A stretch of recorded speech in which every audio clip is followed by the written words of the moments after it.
మీ మీ మీ మీ నల్గొండ జిల్లా నేతలకు ఎందుకు కోపం వచ్చిందంటే ఇందుకే కోపం వచ్చింది. మీరు బీసీ రావచ్చు అంటే బ్రదర్. ఇప్పుడు మీరు బీసీ అంటే ఎవరికి వేస్తారు? ఆ ముగ్గురు నలుగురికి వేసారే కదా. ఎక్కడ ఇప్పుడు మన కాడ 119 నియోజకవర్గాలు ఉన్నాయి. నల్గొండలో ఉన్న 12 కాదు కదా. బట్ నా ఉద్దేశం ఏంది, ఒక సోషల్ అప్గ్రేడ్ జరుగుతున్నప్పుడు, ఓబీసీ అన్రెస్ట్ లో ఉన్నప్పుడు మనకు నష్టం జరుగుతుందని. ఇంకా మీరు ఓబీసీ అకామిడేషన్ పెరిగితే 69, 61, 63, 69 కాదు మీకు, ఇంకా 78, 80 దానికి ఉత్త పుణ్యానికి కూడా ప్రజలు ఇస్తారు. ఎందుకంటే వాళ్ళ ప్రేమ ఏంది, మా సమస్యను పట్టించుకుండ్రు కాంగ్రెస్ వాళ్ళు అనేది. రేపు ఇలా రాహుల్ గాంధీ అంటుండు ఏమని, బీసీలకు న్యాయం జరగడం అనేది నా పొలిటికల్ లక్ష్యం కాదు, నా జీవిత లక్ష్యం అన్నాడు. పెద్ద మాట అది. మీన్స్ దాంట్లో జనగణన ఉంది, చట్టసభలో రిజర్వేషన్లు ఉంది. నేను ఎన్నోసార్లు చెప్పిన కాకా కాల్కేకర్ కమిటీ ఎందుకు కాలాగా మారిపోయింది. మొన్న బీపీ మండల్ గారి మనవడు కలిసిండు. ఎంత ఇన్స్పిరేషన్ అంటే బీపీ మండల్ గారు, ఆయన ఆ మండల్ కమిషన్ తీసుకొస్తే కమండలని తీసుకొచ్చి అప్పుడు అడ్డుకున్నారు. మరి ఓబీసీలకు ఎట్లా అని చెప్పేసి నాకు ఒక సోషల్ ఇన్స్టిట్యూషన్ ఉంటుంది కదా. నాకు ఎప్పుడు నేను ఎవరెవరి అంశాల మీద మాట్లాడాలన్నా కూడా, ఏం చేయాలన్నా కూడా అది ముందుగానే పసిగడితే రాజకీయ లక్ష్యం కొరకు చేయను. సరే ఎవరికి కోపం వచ్చింది, ఎవరు అడ్డుకున్నారు, అది నేను పట్టించుకోను. ఎందుకంటే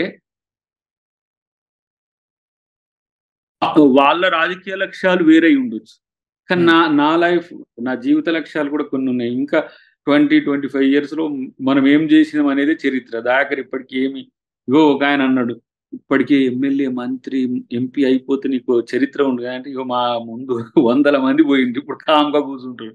కానీ నేనేం చేసినానంటే దానికి లెక్క ఉండాలి. అట్లా సోషల్ ఇష్యూస్ మీద కొట్లాడతాము, లేకపోతే ప్రజా సమస్యల మీద కొట్లాడతాము, ఇట్లాంటివి ఉన్నాయి. కానీ ఇప్పుడు వచ్చే రాజకీయ నాయకత్వం వాళ్ళ అంశాల పట్ల కొట్లాడుకోవడం, ఇది చాలా ప్రమాదం అని చెప్తున్నా నేను.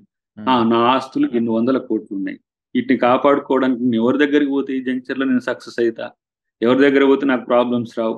ఇప్పుడు హైడ్రా వచ్చింది, హైడ్రా వస్తే కొంతమంది గుడల్లో దడదడలాడు. హైడ్రా వస్తే మీకెందుకు గుండెదడ ఆడాలి? ఆక్రమణలు చేసిన వాళ్ళకు గుండెదడ ఆడాలి, చెరువులను కబ్జా చేసిన వాళ్ళకి కావాలి. ప్రజలకు ఏం కోరుకుంటారు? నాకు నీట మునిగే ఇండ్లు వద్దు అనుకుంటారు. నువ్వు నీళ్ళని కట్టినవు, దాన్ని మేము చేస్తాం, కూల్స్తాం అంటే ఇది ప్రభుత్వం ఇట్లా చేస్తుంది, అట్లా చేస్తుంది. ఇప్పుడు నిజంగా ఎవరైతే నిజాయితీగా నివాసం ఉండే పేదలు ఉన్నారో వాళ్ళకి సంబంధించి ఒక ప్రత్యామ్నాయ ఏర్పాటు చేస్తుంది ప్రభుత్వం. కానీ ఆక్రమణలకు గురి చేసేటోళ్ళని వీళ్ళ పేరు మీద వాటిని కూల్చొద్దు అంటే సమస్యలు పెరుగుతాయి. కాబట్టి ఇప్పుడు ఎవరైనా సరే రాజకీయ నాయకులు మాది కూల్చొద్దు అని పోతున్నట్టు తెలుస్తుంది. కానీ హైదరాబాద్ను బాగు చేయంటే వాళ్ళు ఉన్నారా ఇప్పుడు? అదే ఎమ్మెల్యేలైనా, ఎంపీలైనా, మంత్రులైనా, ఇంకెవరైనా సరే ప్రజాకోణాన్ని మరిస్తే ప్రజలు మిమ్మల్ని మర్చిపోరు. అంతే. కేసీఆర్ కు జరిగింది అది. పవర్ ఉంది, పైసలు ఉన్నాయి.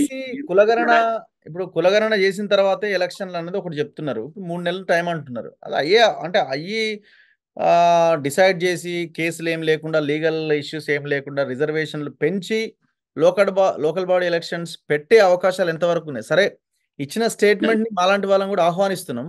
ఓకే, బాగుంది.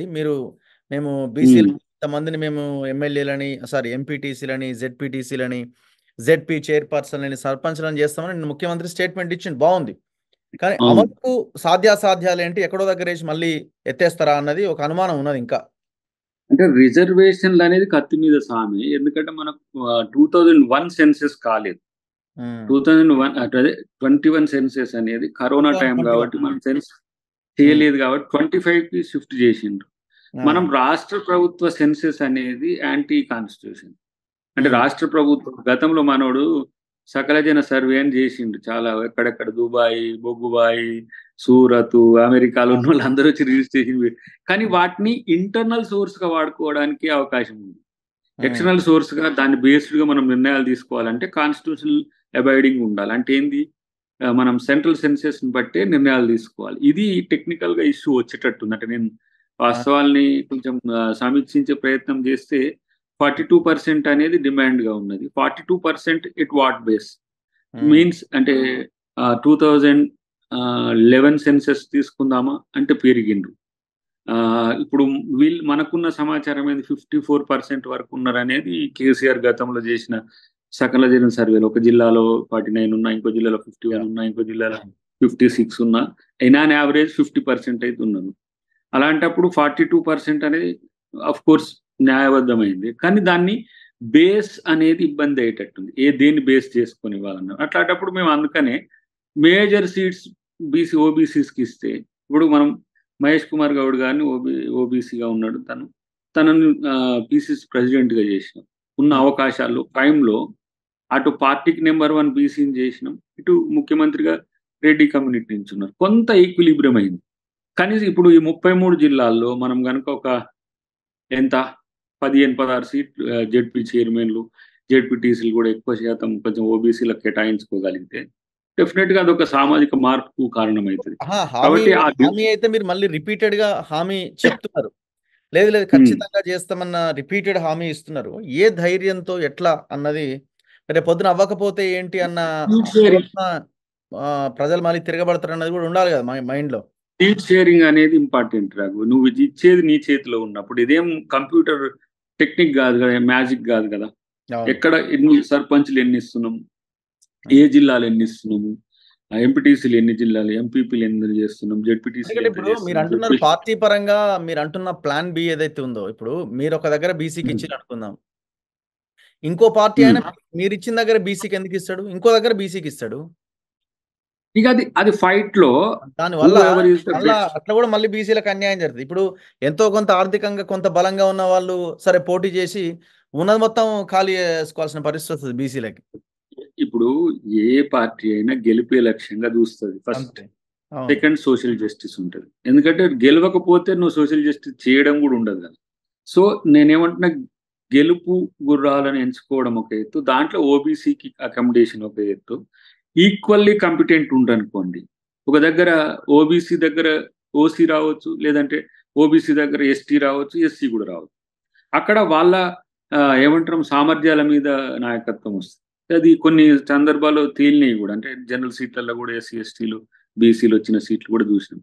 కానీ ఇక్కడ ఓబీసీకి పర్టికులర్గా ఇస్తున్నాం కాబట్టి ఓబీసీనే చేయాల్సి వస్తుంది అవతల పార్టీ నుంచి. ఇప్పుడు రిజర్వేషన్స్ అయితే చేయాల్సి వస్తుంది. ఒకవేళ కానప్పుడు ఎట్లా చేద్దామనే దాని దగ్గర మేము గెలుపుకు ప్రాధాన్యతనిస్తూనే ఓబీసీని అకామిడేషన్ చేస్తాం. లేదు ఇప్పుడు చైర్మన్లలో ఆ ప్రాధాన్యత ఇవ్వచ్చు. జిల్లాకు సంబంధించిన వాటిల్లో ఒక 3 అంచెలు ఉన్నాయి కదా మనకు. ఎంపీటీసీలు ఎక్కువ ఓసీస్ ఉంటే బీసీని ఎంపీపీ చేయవచ్చు, లేకపోతే ఎస్సీ ఎస్టీలు ఎక్కువ ఉంటే కూడా ఓబీసీకి అవకాశం ఇవ్వచ్చు. అట్లా కొన్ని ఉన్నాయి. ఇక ఎస్సీ ఎస్టీలదేమో రిజర్వ్డ్, మీరు ఆడ ఇంకా వేరే చేయడానికి.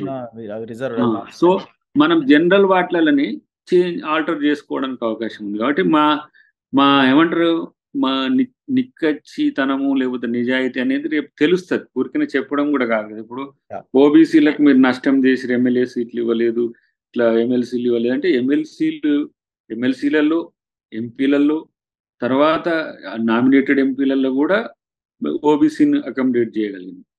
రేపు అట్లనే ఈ స్థానిక సంస్థల్లో కూడా పురపాలిక లేదంటే నగరపాలికల్లో కూడా డెఫినెట్ గా వాళ్ళకి అవకాశాలు. 2 minutes ఉంది, వీడియో క్లోజ్ అయిపోతుంది, టైం కూడా అయిపోయింది. ఈ జమిలీ ఎలక్షన్స్ పెట్టాలన్న మళ్ళీ ఆలోచన మళ్ళీ వచ్చినట్టుంది. గతంలో ఇచ్చిన రామ్నాథ్ కోవింద్ నివేదిక ఇదంతా మళ్ళీ ఏదో సెటరైట్ చేస్తున్నట్టున్నారు. మొత్తానికైతే ఈ 28-29 లోపు జరిగే ఎలక్షన్స్ జమిలీ ఉంటదన్న ఒక లైన్ అయితే కనబడుతున్నది. ఇప్పుడు చెప్పండి. బీజేపీ రాజకీయ మనుగడ కోసం చేసే జమిలీ తప్పితే అది దేశం కొరకు చేసే జమిలీ కాదు.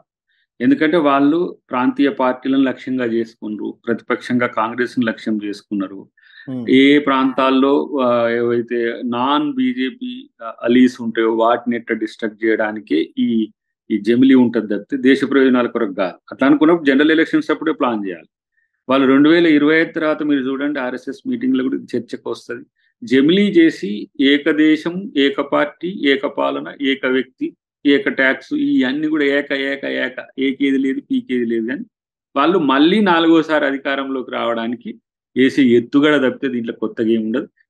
డిస్కషన్ జరగాలి. జమిలీ ఎట్లా జరిగితే జమిలీ అనేది సాధ్యమవుతుందా అసలు? నన్ను అదొకటి 2 partsగా చేద్దాము, ఇట్లా చేద్దాం అట్లా చేద్దాం అనేది. ఇప్పటికీ ఈ తెప్ప దాటిపోయేందుకు వాళ్ళు మళ్ళీ గెలిచేందుకు ఒక ప్రణాళిక చేస్తారు. ప్రతిపక్షంగా కాంగ్రెస్ను లక్ష్యం చేసుకొని జరిగే ఒక కుట్ర ప్రాంతీయ పార్టీలకు, ప్రాంతీయ ప్రభుత్వాలకు కూడా, ప్రమాదం వచ్చే ఎత్తుగడతో బీజేపీ పోతుంది అది. కాబట్టి అది వాళ్ళని ఇప్పుడు నేను అనుకుంటున్నా ఈ 2.5 ఇయర్సే వాళ్ళు 3 ఇయర్సే ఎట్టే సస్టైన్ అవుతారు అనే దాని మీద ఢిల్లీలో చర్చలు ఉన్నాయి. సో రేపు దేశంలో ప్రజలు తిరుగుబడేదానికి వచ్చేదానికి వాళ్ళు అట్నే చేసుకుంటారు. ఈ ప్రజల్ని పట్టించుకోకుండా, ప్రజా సమస్యల్ని పట్టించుకోకుండా వాళ్ళు అనుకుంటున్న రాజ్యాంగ మార్పు, లేదంటే జమిలి, ఇంకోటి ఏంది హిందుత్వ స్టేట్. హిందుత్వ స్టేట్ కావద్దని ఎవరు ఇప్పుడు ఇదేమన్నా నాన్ హిందూ స్టేటా? సెక్యులర్ స్టేట్ అనేది వాళ్ళకి ఇష్టం లేదు. దాంట్లో హిందూ స్టేట్ అని మార్చాలి. మార్చండి. రాజ్యాంగాన్ని మారిస్తే మాత్రం మళ్ళీ రివోల్ట్ వస్తుంది కదా. హిందూ అనే పదాన్ని చేస్తే ముస్లింలకు కూడా ఇబ్బంది లేదు. కానీ ఎందుకంటారు, ఎందుకన్నారు వీళ్ళు తిరగబడాలి కదా హిందూ స్టేట్ అంటే ఎందుకు తిరగబడతారు? హిందూ దేశంలోనే బతుకుతుండ్రు కదా. కాబట్టి ఇంకా సెంటిమెంట్, తెలంగాణ సెంటిమెంట్ ఎట్లా కొలాప్స్ అయిందో ఇప్పుడు హిందూ కాదు హిందుత్వ రాజకీయాలు చేయాలనుకునే బీజేపీ కూడా కొంచెం ఇబ్బందులే ఉంటాయి. ఎందుకంటే ఇప్పటికే ఎదురీగుతున్నట్టుగా కనబడుతున్నారు. కాబట్టి జమిలీ అనేది ఒక రాజకీయ ఎత్తుగడ తప్పితే దాంతో ప్రజలకో పార్టీలకో ఇంకొవరకు న్యాయం జరుగుతుందని నేను అనుకుంటున్నాను.